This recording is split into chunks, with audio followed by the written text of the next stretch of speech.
نحمدہ ونصلی علی رسولہ الکریم۔ آزادی ہند میں مسلمانوں کا کردار ملاحظہ فرمائیں۔ جنہیں میں ڈھونڈتا تھا آسمانوں میں زمینوں میں، وہ نکلے میرے ظلمت خانہ دل کے مکینوں میں۔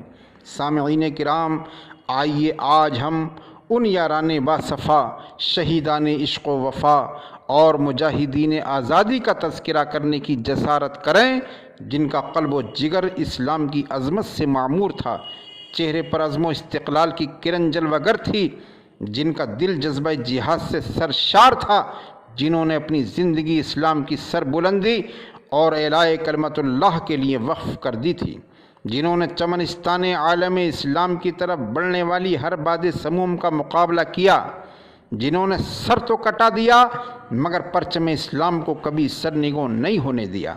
جب جلاد تلوار چمکاتا ہوا آگے بڑھا تو انہوں نے مسکرا کر نظر سے نظر ملائی اور یہ اشعار گنگنانے لگے: فلست ابالی حین اقتل مسلما علی ای شق کان فی اللہ مسرعی۔ خوشا وقت ہے کہ میری موت تیرے کوچے میں آ جائے، یہی تو زندگی کا آخری ارمان ہے ساقی۔ عزیزان ملت، ہندوستان کی مقدس سرزمین پر جب انگریزوں کا ناپاک سایہ پڑا تو وہ اپنی شاطرانہ اور عیارانہ چال سے یہاں کے مالک بن بیٹھے۔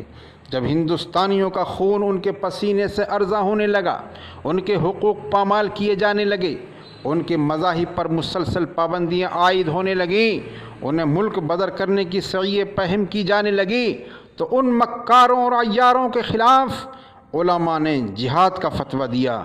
ان کا فتویٰ کیا تھا؟ توپ یا برق بے اما تھا جو انگریزوں کے نخل تمنا پر بجلی بن کر گرا۔ یہاں تک کہ مدرسوں اور خانقاہوں میں بیٹھ کر درس دینے والے علماء کرام اور مشائخ اعظام الجہاد الجہاد کا نعرہ لگاتے ہوئے مدرسوں اور خانقاہوں کو چھوڑ کر اللہ کے راستے میں نکل پڑے۔ میں اکیلا ہی چلا تھا جانب منزل، مگر لوگ ساتھ آتے گئے اور کارواں بنتا گیا۔ الغرض، اس فتوے نے پورے ہندوستان کو متاثر کر دیا۔ ہر طرف الجہاد الجہاد کے نعرے کی صدائیں بلند ہونے لگیں۔ انگریزوں نے جب علماء کرام کے جوش اور ولولے اور فی سبیل اللہ مر مٹنے کی جسارت دیکھی تو ان کے ہاتھ کے طوطے اڑ گئے۔ پھر کیا تھا؟ انگریزوں نے نیا حربہ استعمال کیا، وہ یہ ہے کہ انہوں نے آپس میں مشورہ کیا کہ اگر علماء ہمارے حق میں فیصلہ کر دیں تو ان کو امان دیا جائے، ورنہ انہیں اس صفحۂ ہستی سے نیست و نابود کر دیا جائے۔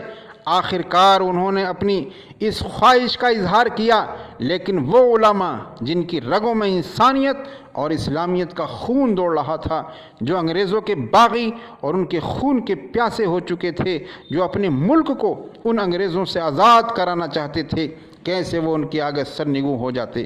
انہوں نے برجستہ جواب دیا کہ ہمیں موت گوارا ہے، مگر خدا کی قسم ہم اپنے ملک کو غیروں کے آتش فشاں میں نہیں جھونکیں گے۔ پھر کیا ہوا؟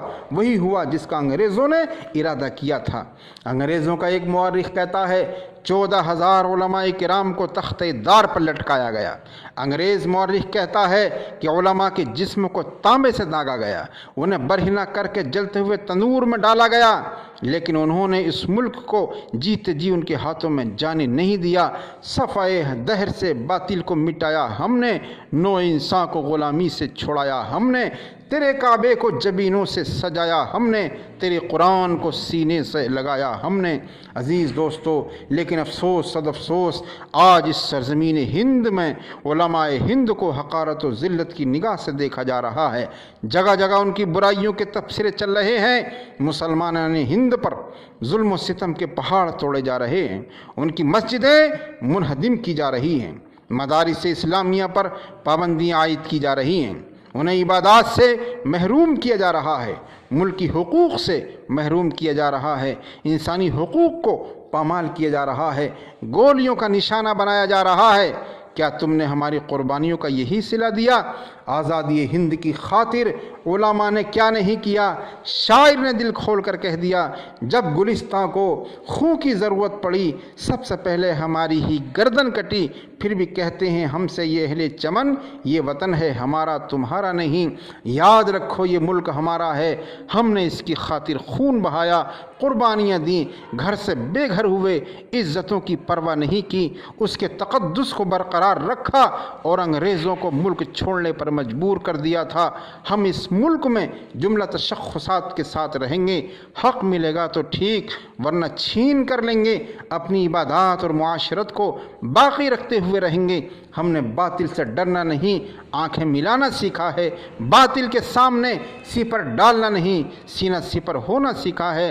باطل سے دبنے والے اے آسمان نہیں ہم 100 بار کر چکا ہے، تو امتحان ہمارا سارے جہاں سے اچھا، ہندوستاں ہمارا ہم بلبلیں ہیں اس کی، یہ گلستاں ہمارا گودی میں کھیلتی ہیں جس کی ہزاروں ندیاں، گلشن ہے جن کے دم سے رشکے جنا ہمارا۔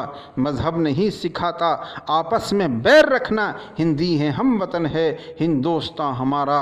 غربت میں ہوں اگر ہم رہتا ہے دل وطن میں، سمجھو وہیں ہمیں بھی دل ہو جہاں ہمارا۔ اے آب رود گنگا وہ دن ہے یاد تجھ کو اترا تیرے کنارے، جب کارواں ہمارا یونان و مصر و روما سب مٹ گئے جہاں سے، اب تک مگر ہے باقی نام و نشاں ہمارا۔ کچھ بات ہے کہ ہستی مٹتی نہیں ہماری، صدیوں رہا ہے دشمن دور زماں ہمارا۔ اقبال کوئی محرم اپنا نہیں جہاں میں، معلوم کیا کسی کو درد نہاں ہمارا۔